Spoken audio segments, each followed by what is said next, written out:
Hello everyone, and in today's video I'm going to be talking about 3 things I wish I knew as a beginner artist, so let's get right into it. The first one is one I think pretty much every beginner artist has struggled with, and that is, art style is something developed over time, not something you magically discover in one day.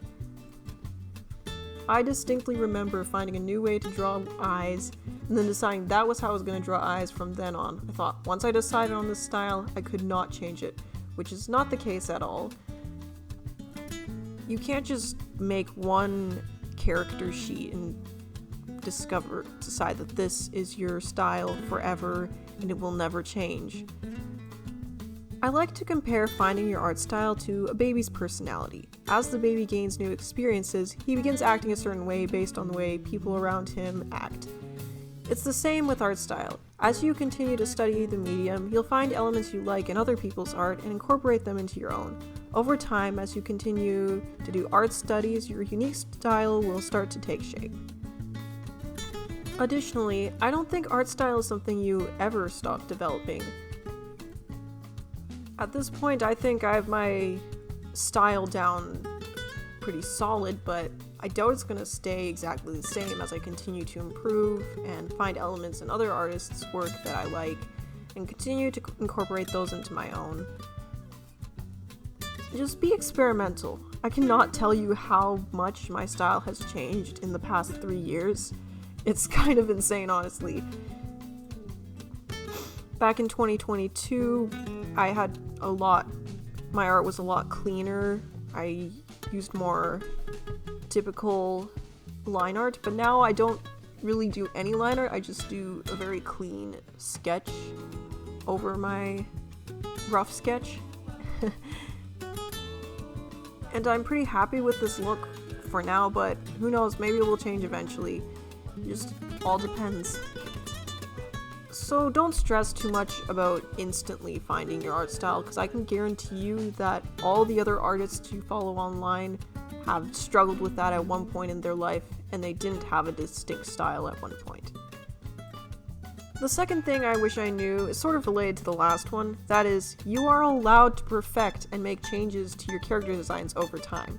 For some reason, little me thought that you could only make changes to your OC a certain amount of times, not realizing that most major animation studios and comic creators make several variations of one character before settling on the final product. Take my OC Zoe, for example.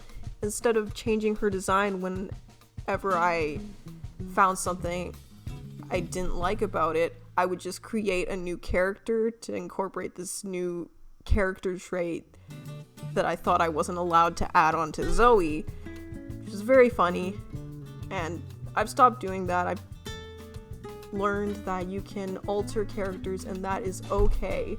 I'm not sure if I'm the only one who struggled with this. It's not as much of a widespread problem from what I can see. I don't know. It might just be me. Who knows? The third and final thing I wish I knew was you don't need fancy art supplies to make good art. When I first started taking drawing more seriously, I thought the quality of your art was directly proportional to the quality of your art supplies. And I remember desperately wanting a set of Copic markers because I saw my favorite YouTubers use Copic markers. I thought, wow, their art is so good. And I thought that the Copic markers would magically improve my drawings. But you guys, Copic markers are so insanely expensive. Like, at my local art store, 4 markers cost me $45 or something crazy like that. I mean, that includes tax and stuff, but still. And that was back in 2019, so I can only imagine what the price is like now. Getting a full set of Copic markers is probably cheaper because each individual marker would cost less, but still, it's a lot of money and most people can't afford that, myself included. When I got home that day, I was disappointed to find that the markers did not, in fact, improve my art. Real shocker there.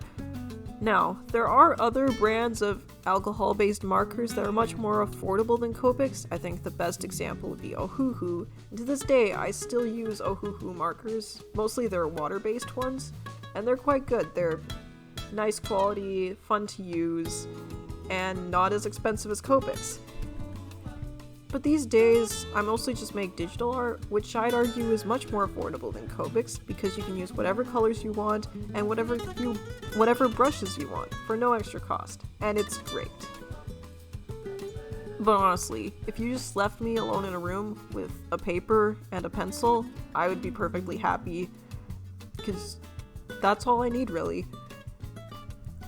You can draw a comic, and I mean, you can't color the comic, but you can draw it, and you can make stories with the paper and the pencil, and that would make me perfectly happy. But anyway, guys, that's all I have to say in this video, so thank you so much for watching.